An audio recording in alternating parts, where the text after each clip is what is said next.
Document print out कराना है यार, वो करा के आता हूँ। एक प्रिंट आउट की दुकान दिखी है मुझे। So this is my friend, what is your name? Dushyant? Roshan. So he is Roshan. He is studying in which class? 10th. He's in 10th class. Okay. Bye, Roshan. And let me recommend you some languages like Russian language, German language, Dutch, or French. If you will learn French language, you will get chance to go to Canada on scholarship basis. Okay. If you learn little bit of Russian language, you will get a chance to go to Russia in scholarship basis. Are you getting my point? You are in 10th. You have more 2 years to stay in the school till 12th. So in these 2 years, you should select one more language in your life. It will help you a lot. Do you want to go to abroad? Yes. Yes. Which country? Do you like any countries? America. America? Oh, good choice, bro. Do you love cars? Yes. Yes. Then America is the best place for you. America have the best cars in the world. Also, you can practice English. You have to do IELTS if you want to go to America. All the best, bro. Bye. Thank you. तो जी मैं रुका था print out निकलवाने के लिए। Actually मेरा जो pollution है ना, उसका प्रिंट आउट नहीं है मेरे पास। वैसे तो वो ऑनलाइन दिखा देता है, लेकिन अब क्या पता, अलग अलग स्टेट्स की अलग अलग तरह की पुलिस होती है। तो मैंने सोचा प्रिंट आउट निकाल लेता हूँ। मैं प्रिंट आउट के लिए उसकी शॉप पे गया था, उसके पास वाईफाई था। तो मैंने कहा यार भाई 2 मिनट के लिए वाईफाई दे देगा, मैं जरा ऑफिस का सब चेक कर लूँ। तो मैंने अपना ऑफिस का भी 10-5 मिनट काम कर लिया। इतने में उस बच्चे से बातें करने लगा जिसकी शॉप थी, मतलब वो अपने मम्मी या पापा की शॉप में बैठा था। छोटी सी गांव की कॉस्मेटिक्स वाली शॉप थी। जितने वो मेरा प्रिंट आउट निकालने लगा पॉल्यूशन का, उतने मैंने जो है उससे बात करी। मैंने उससे पूछा कौन सी क्लास में। तो उसको ना हिंदी आती है ना इंग्लिश आती है, वो सिर्फ उड़िया बोलता है। हिंदी समझ लेता है और इंग्लिश भी समझ लेता है, लेकिन बोल नहीं पाता है। 10th में था वो और बड़ा अच्छा बच्चा था।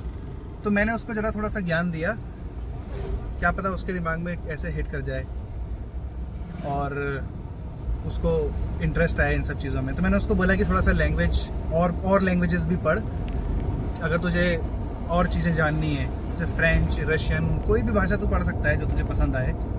उससे तेरे को थोड़ा सा कुछ ना कुछ नया मिलेगा सीखने को लाइफ में।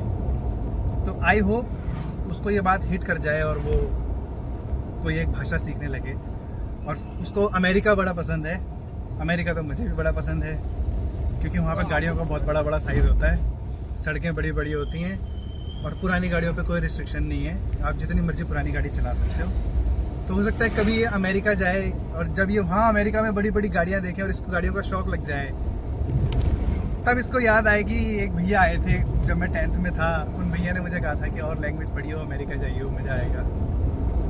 है ना, ऐसे भाई कौन किसकी लाइफ में क्या हिट कर जाए ना, कुछ नहीं पता लगता। पता है मैंने ना जब इंडिया से बाहर ट्रैवल करना शुरू किया ना, तब मैंने देखा कि जो गाड़ियों की सीटें हैं ना, इन्हें फोल्ड करके आप सो भी सकते हो।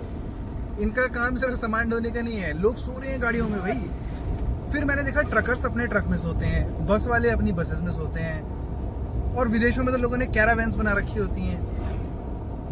तो मैंने जो है 1-2 रात नॉर्मली अपनी गाड़ी में ऐसा करके देखा। अब अगर आपको लग रहा होगा कि आपको थोड़ी सी बड़ी गाड़ी चाहिए, जैसे इको चाहिए, बड़ी इन द सेंस हैचबैक या सेडान से थोड़ी सी बड़ी चाहिए, ऐसे बड़ी में तो आप चाहे ट्रक पे बना लो, बड़ा पूरा 1 BHK बना लो, लेकिन आपको स्टार्ट करने के लिए आपको अपनी खुद की जो बेसिक गाड़ी अभी अपने आपके पास है ना, आप उसी गाड़ी से स्टार्ट कर सकते हो। कैसे? मैंने पिछले साल गुजरात का पूरा ट्रिप किया था, तब मैंने व्लॉग नहीं बनाया था, मतलब मैं व्लॉग्स नहीं बनाता था तब। तो मैंने पूरा का पूरा गुजरात का ऐसे कोस्टल लाइन और पूरा वो ऐसे हर एक शहर का ना, मतलब पूरे स्टेट का ट्रैवल किया था। और तब मेरे पास मारुति इग्निस थी और मैं इग्निस में सोया, मतलब 3 रात मैं सोया इग्निस में और 3 रात मैंने होटल लिया, क्योंकि मुझे उसमें अगले दिन ना थकावट हो रही थी। जब मेरे पास पूरा बेड नहीं था ना, क्योंकि मेरी हाइट ज़्यादा है, 6 फीट हाइट है मेरी, तो मुझे पूरा चाहिए ऐसे फैल के सोने के लिए। तो उसमें मैं सो तो रहा था, लेकिन अगले दिन मुझे होटल की रिक्वायरमेंट फील हो रही थी, क्योंकि मेरा जो पैर है वो सीधे नहीं हो पा रहे थे। तो अगले दिन मुझे अनकंफर्टेबल फील हो रहा था, पैरों में दर्द भी हो रहा था। तो मैंने नेक्स्ट टाइम जो गाड़ी सोची कि मुझे अब नेक्स्ट कौन सी गाड़ी रखनी चाहिए, और बजट का भी ध्यान रखना पड़ता है, क्योंकि भाई हम मिडिल क्लास लौंडे हैं, हमें सारी चीज़ें देखनी होती है, किस्तें विस्तें भी देनी होती है और लिमिटेड इनकम होती है हमारे पास। तो हमें अपने सपने जो हैं थोड़े से कंट्रोल करके मैनेज करने पड़ते हैं। तो मैंने जो है बोलेरो पसंद करी। उसका कारण ये था कि एक तो इसमें पावर विंडो नहीं है, ये B4 है, इसमें मैनुअल विंडो है पुरानी वाली चारों में। तो इसका प्लस पॉइंट होता है कैरावैन के लिए तो वो ये कि जब आप रात को सो रहे हो, आपको गर्मी लग रही है, आपको शीशा थोड़ा सा खोलना है, तो आपको आके चाबी नहीं घुमानी, फिर उसके बाद बटन ढूंढ के बटन से नीचे नहीं करना। और सेम ऐसे अगर आपको शीशा चढ़ाना है, रात में आप सो रहे हो, आपको ठंड लग रही है, आपको शीशा चढ़ाना है, तब आपको फिर से जाके चाबी ऑन करनी पड़ेगी और बटन जो है उसका यूज़ करना पड़ेगा। जबकि मैनुअल गाड़ी में क्या होता है, आप सो रहे हो, आपकी चाबी बंद है गाड़ी की, कोई दिक्कत नहीं है, आपको शीशा ऊपर नीचे करना है, मैनुअली लीवर से जो है ऊपर नीचे कर सकते हो, उसका चाबी ऑन करने ऑफ करने से कोई लेना देना नहीं। ये पहला प्लस पॉइंट। दूसरा ये ना बॉक्सी शेप की गाड़ी है, बिल्कुल ऐसे बॉक्सी शेप होने से फ़ायदा क्या है कि आपको पूरा स्पेस मिलता है। जैसे सेडान होती है, सेडान ऐसे होती है आगे से, तो थोड़ी जगह वहाँ चली गई। सेडान की हाइट भी कम होती है, इसकी हाइट भी ना, देखो मैं 6 फीट का आदमी, मेरे ऊपर अभी इतनी जगह है, मतलब 3, 4, 5 इंच की जगह है। और जब मैं अपने बेड पे भी बैठता हूँ तो भी मैं पूरी अपनी कमर सीधी करके ऐसे बैठ सकता हूँ, मुझे नीचे गर्दन झुका के बैठने की ज़रूरत नहीं पड़ती। हाइट बहुत इंपॉर्टेंट। तीसरा और सबसे इम्पॉर्टेंट फैक्टर ये था कि मुझे एक भरोसेमंद गाड़ी चाहिए थी, क्योंकि जैसे अगर आप मेरे पुराने ब्लॉग्स भी देखोगे और आप आगे भी देखोगे तो मैं कहीं को भी निकल जाता हूँ, और उसके लिए मुझे चाहिए थी एक ऐसी गाड़ी जैसे टोयोटा हाइलक्स, भरोसेमंद गाड़ी, मतलब रिलायबल मशीन, मोस्ट रिलायबल गाड़ी। तो फिर और टोयोटा हाइलक्स बहुत महंगी है, हालांकि उसमें डिस्काउंट है अभी, स्टिल बहुत महंगी है वो। तो मैंने जो है नज़र घुमाई बोलेरो की तरफ। बोलेरो कैंपर मुझे वैसे चाहिए थी, लेकिन प्रॉब्लम ये है कि बोलेरो कैंपर में प्राइवेट नंबर नहीं मिलता, उसके लिए बहुत जुगाड़ करने पड़ते हैं। वो जुगाड़ हुआ तो देख लेंगे, लेकिन बोलेरो कैंपर में प्राइवेट नंबर नहीं मिलता। इस बोलेरो को चूज़ किया क्योंकि मतलब मैं तो एटलीस्ट बचपन से इस गाड़ी को देखता आ रहा हूँ, बचपन से। और इसके जो एक्सेंट वो हैं पुराने मॉडल्स हैं, मार्शल हो गई, मैक्स हो गई, फिर बोलेरो का जो पिक्काई होता है, ये गाड़ियाँ हमें पता है ये पूरे देश में चलती है, हर कोने में चलती है, लद्दाख से लेके यहाँ समुंदर के किनारे तक, देश के हर कोने में चलती है। और सबसे बड़ी बात, पुलिस वाले इस गाड़ी पर भरोसा करते हैं। तो जिस गाड़ी को पुलिस यूज़ कर रही है, जैसे टोयोटा हाइलक्स है, उसको आतंकवादी भरोसा करते हैं, मतलब दैवीय शक्तियों वाली गाड़ी, आतंकवादियों के पास भी मिल जाएगी टोयोटा हाइलक्स। ऐसे ही बोलेरो पे पुलिस वाले भरोसा करते हैं। पुलिस वालों का तो सबसे ज़्यादा ट्रैवल होता है, उनकी गाड़ी दिन रात चलती है, दिन रात। आप कभी पुलिस की गाड़ी का ओडोमीटर चेक करना, PCR का ही ओडोमीटर चेक करना, लाखों में होता है उनका ओडोमीटर, बहुत चलती है पुलिस की गाड़ियाँ। तो वो लोग जब इन गाड़ियों पर भरोसा करते हैं, यार हम बचपन से इन गाड़ियों को देखते रहे, तो मुझे लगा सबसे रिलायबल और वैल्यू फॉर मनी ये क्रेटा, ब्रेजा और जो नॉर्मल गाड़ियाँ आपको मार्केट में दिखती हैं, आप लोग खरीदते हो, उन गाड़ियों से बहुत सस्ती है। क्रेटा के टॉप मॉडल से तो आधे पैसों में है ये गाड़ी। फिर इसमें बिल्कुल बेसिक से मॉड्स, जैसे अच्छे से एलॉयज और टायर्स, छपरी वाले नहीं, ऑफ रोड रिम, गाड़ी एकदम जो है ना बल्कि भारी हो जाती है आपकी, अलग ही फील आ जाता है, लुक आ जाता है। उसके अलावा इस गाड़ी का जो सड़क पे रुतबा है ना, इज्जत है ना, वो तो आपको मतलब जैसे नाम के साथ मिलती है ना, कि नाम के आगे अंबानी लग गया तो आप अंबानी हो गए, बस वो वाला सीन है। मेरा तो बहुत अच्छा एक्सपीरियंस है अभी तक का। अभी मैं जा रहा हूँ डॉल्फिन देखने। देखो मैंने कितनी सारी बातें कर ली। वैसे अगर मेरे साथ कोई मेरा ट्रैवल पार्टनर होता है, मेरे दोस्त लोग होते हैं, तो वो ये सब चीज़ें नहीं सुनते। तो उन्हीं लोगों ने मुझे सजेस्ट किया कि आप जो है यूट्यूब पर बोलना शुरू करो, आप इतना बोलते हो, क्या पता कुछ निष्कर्ष निकल आए यूट्यूब से, या लोगों को आपकी बात पसंद आने लगे। तो अभी मेरे 2-3 दोस्त हैं जो मेरी हर वीडियो देखने के बाद ना, जैसे जादू को तो आप लोग भी जानते हैं, वो अपने आप में एक कंटेंट आदमी है, पूरा का पूरा चलता फिरता कंटेंट है वो मुझे हर वीडियो, जब भी मैं एक वीडियो अपलोड करता हूँ, भले ही मेरे 30-40 व्यूज़ होते हैं, उसमें एक उसका व्यू जरूर होता है, वो मुझे हर वीडियो के बाद फ़ोन करके बोलता है भाई मज़ा आ गया, ये है वो है। तो मेरा वही सफल हो जाता है। क्या वीडियो आगे बढ़े ना बढ़े, दोस्त लोग देख रहे हैं, इतना इनफ है। और जैसा कि मैंने पहले भी कहा है, ये बेसिकली एक तरह की इन्वेस्टमेंट होती है यूट्यूब। हो सकता है कुछ ना हो, आगे चल के ऐसे ही पड़ी रहें, तो अपना अगर मैं बुढ़ापे में ज़िंदा रहा तो बुढ़ापे में बैठ के देख लूँगा कि अरे जवानी में मैं ऐसे कोस्टल लाइन पे टहल रहा था, और अगर वायरल हो गई, अमीर हो गया, इनसे पैसे वैसे आ गए बढ़िया वाले, तो फिर मैं मेरा प्लान है कि मैं टोयोटा हाइलक्स का कुछ बढ़िया सा बनाऊंगा, एकदम ओवरलैंडिंग टाइप का, एक्सट्रीम जगहों पे जाने वाला। जैसे परसों रात मुझे ना बीच के पास एक ऐसी लोकेशन मिली थी कि अगर मेरे पास 4x4 गाड़ी होती, मेरे पास बोलेरो ही 4x4 होती, या मेरे साथ एटलीस्ट एक 4x4 और होती, जैसे कोई थार होती मेरे साथ, तो मैं उनको उतार देता नीचे नदी की, मतलब समुंदर की तरफ। और वहाँ पे ना झाड़ियाँ थी, सड़क थी, फिर झाड़ियाँ थी, और उसके पीछे बिल्कुल प्लेन बीच और थोड़ा सा आगे जाके समुंदर। पर भाई वहाँ चाहिए थी 4x4। मैं इसको उतार तो देता, पर फिर ये सुबह तक धंस जाती नीचे और फिर सुबह निकलती नहीं, फिर लेने के देने हो जाते।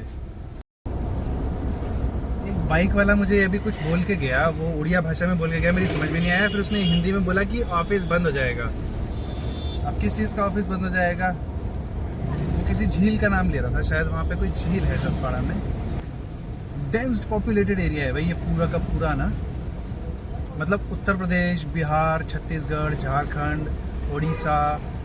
अभी मैं इससे आगे आंध्र प्रदेश जाऊंगा तो वहाँ भी देखते हैं कैसा होगा। आंध्र प्रदेश में कभी नहीं गया, उड़ीसा भी पहली बार आया हूँ।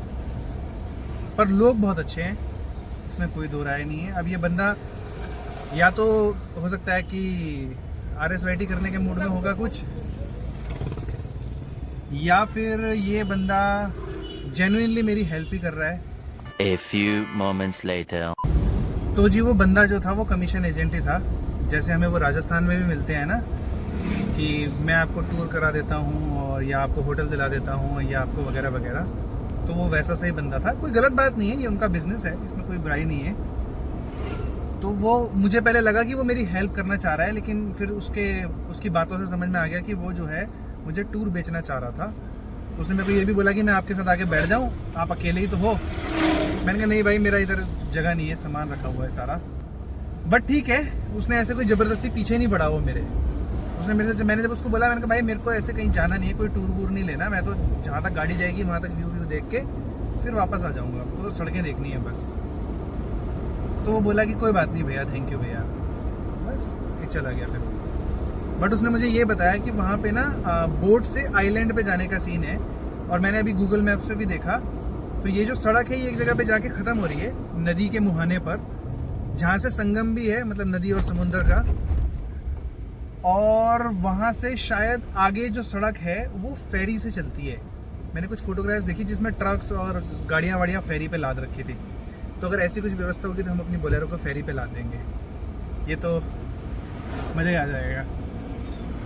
मैंने कभी गाड़ी जो है बोट पे नहीं चढ़ाई, खुद तो मैं बैठा हूँ बोट पे, लेकिन मैंने कभी गाड़ी बोट पे नहीं चढ़ाई। रशिया और कनाडा में बहुत होता है ऐसा, कई जगहों पे ऐसी सड़कें होती हैं जहाँ पे बीच में लेक पड़ जाती है बहुत बड़ी, या समुंदर का इलाका जो होता है वहाँ पे, तो उन्होंने वहाँ पे ना सरकार नहीं, मतलब हाईवे की जगह, ब्रिज की जगह पे उन्होंने फेरी चला रखी होती है, फ्री फेरी होती है। इधर की साइड से गाड़ियाँ चढ़ेंगी और उधर की साइड वो अपने मुहाने पर लग जाएगी और वहाँ से जो है आप गाड़ी से उतर जाओगे। तो अगर यहाँ पे भी ऐसी कुछ व्यवस्था हुई, अरे हाँ, इंडिया में भी है ऐसा, गुजरात में शायद सूरत से चलती है फेरी, जो सामने की तरफ गांधीनगर या कहीं जाती है, मतलब अदानी पोर्ट है ना जहाँ पर, मुंद्रा पोर्ट, वहाँ से कहीं से फेरी चलती है। जब मैं गुजरात गया था, मेरे पास इग्निस थी, वहाँ पे टाइमिंग का इशू होता है, दो फेरी चलती है, एक सुबह चलती है, एक शाम चलती है। तो मेरा उन फेरी के टाइमिंग के साथ कैलकुलेशन बैठ नहीं रहा था, इसलिए मैं फिर बाई रोड ही चला गया था पूरा कोस्टल ऐसे करके। बट वहाँ भी फेरी चलती है, तो अगर यहाँ फेरी चलती होगी तो अभी मेरे को लगता है दोपहर हो रही है, टाइम है, तो मैं जो है फेरी में चढ़ा दूंगा बोलेरो, और फिर हम लेक या नदी जो भी है उसके उस पार उतरेंगे, मज़ा आएगा। यही करने तो निकले हैं, इसीलिए तो इस सीरीज़ का नाम है द नेविगेटर। हेलो, हाँ चिल्का।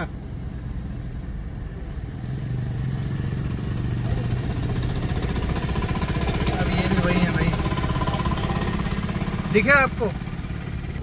ये टूर बेचने वाले बंदे हैं। तो अगर आपको टूर खरीदने में इंटरेस्ट है, मतलब बोट में बैठना, आइलैंड पे जाना और वो वाला व्यू देखना, क्या बोलते हैं, संगम देखना, तो आप इनसे डील कर सकते हो। मैं काम करता हूँ, इनसे रेट तो पूछ ही लेता हूँ ज़रा, जब ये सामने से आ रहे हैं तो क्या हिसाब किताब है ना।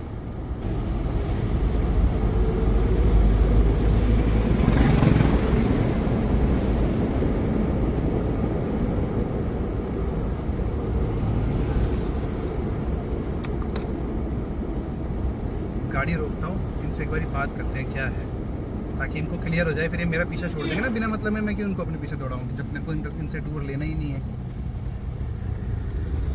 भैया क्या कह रहे थे आप, चिल्का क्या हैं? तो उसका कुछ चार्ज है घूमने का?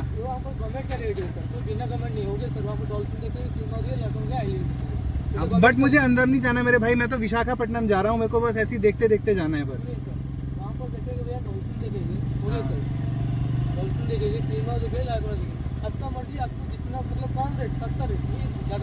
नहीं नहीं, बट मुझे देखना नहीं है मेरे भाई, मैं तो बस जा ही रहा हूँ, सिर्फ देखते देखते गाड़ी से ही। नहीं नहीं कोई बात नहीं, आप जाओ, मैं तो आराम आराम से आता हूँ। Thank you.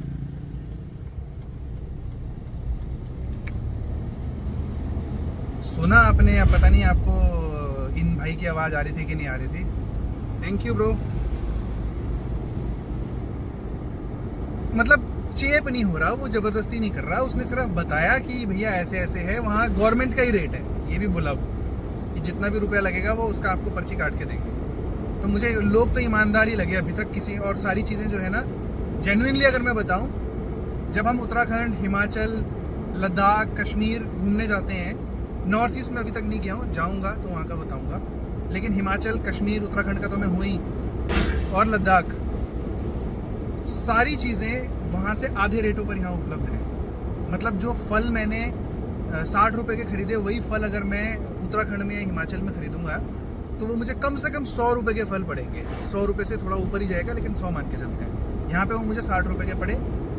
ऐसे ही मैंने थोड़ी सी, जब वो मैगी आपने कल रात वो मैगी वाला छोटा सा क्लिप देखा होगा, मैगी बनाने के लिए मैंने एक प्याज, एक टमाटर और अदरक, नींबू वगैरह लिया ग्रीन टी बनाने के लिए अगर मन किया तो उसका भी मेरा जो है 30 या 35 रुपये का बिल आया। मतलब 30 या 35 रुपये लिए थे सब्जी वाले भाई ने, उसमें 3-4 खीरे भी लिए थे मैंने।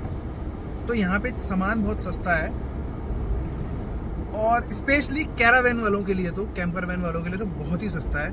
जो लोग खुद कुकिंग करते हैं गाड़ी में, अगर आपके पास राशन वाशन है तो आप मान के चलो, आप जितना चल रहे हो ना, बस डीजल का ही खर्चा है आपका, उसके अलावा फालतू का ना के बराबर खर्चा है। घर से कम पैसे खर्च होंगे यहाँ। जनरली अगर मैं अपने शहर में एक दिन जैसे नॉर्मली किसी आउटिंग के लिए बाहर निकला, या मसूरी चले गए, धनौल्टी चले गए, या देहरादून में थोड़ा इधर उधर घूम लिए, तो अब मान के चलो 500 से 1000 रुपये कम से कम खर्च हो ही जाते हैं, ना करते हुए किसी के भी। आइसक्रीम खा ली या चाय कॉफ़ी पीने कहीं बैठ गए, ये सब चीज़ें। लेकिन मैं यहाँ हूँ, मैंने 3 दिन से बीचेस पे गाड़ी लगा रहा हूँ। मैंने एक दिन खाना खरीदा, मेरे को वो 600 रुपये के आसपास का पड़ा, जो मैंने वो सरकारी वाले रिजॉर्ट से खरीदा था।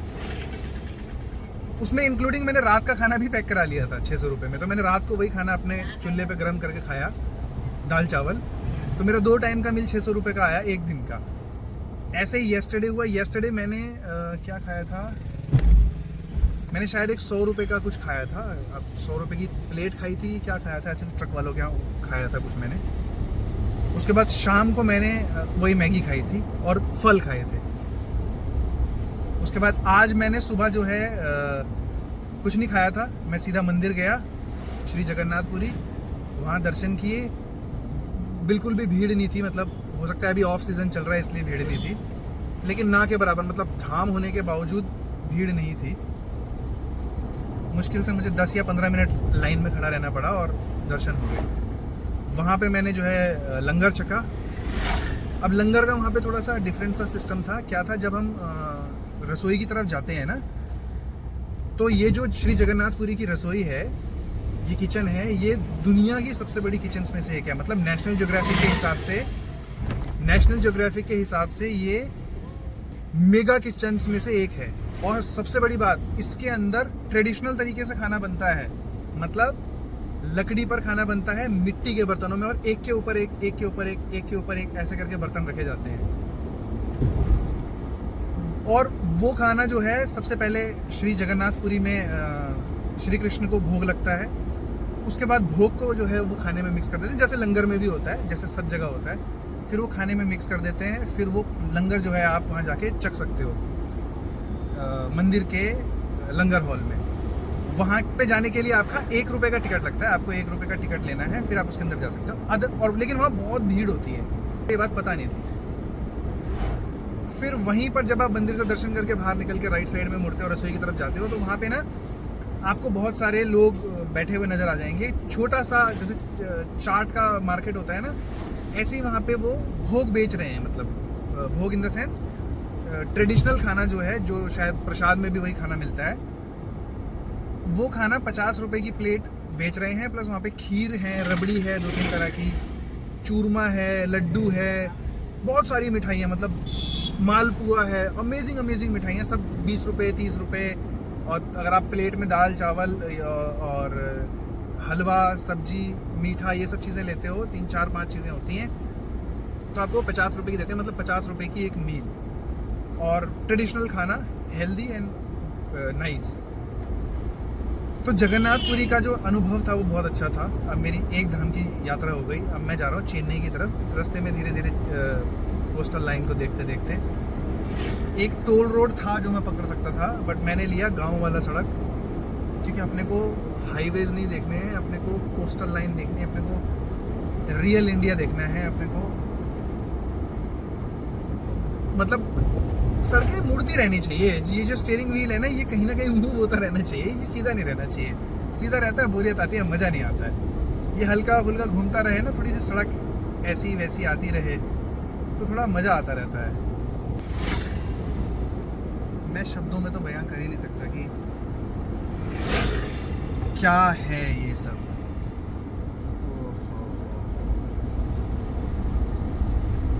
उतर के दिखा दूं क्या?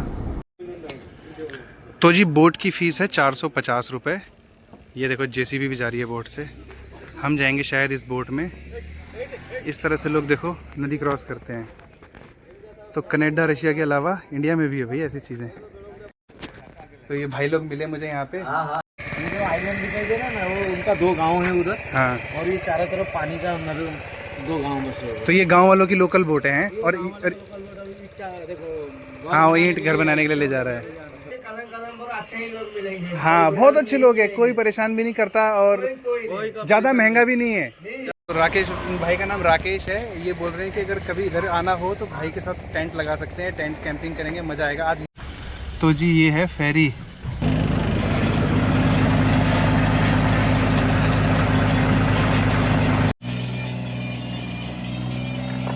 यार चेक इंजन लाइट आ गई, किस चीज़ की क्या होगा? कोई दिक्कत नहीं है, गाड़ी वारंटी में है। फिर चेक इंजन लाइट किस चीज़ की आ गई?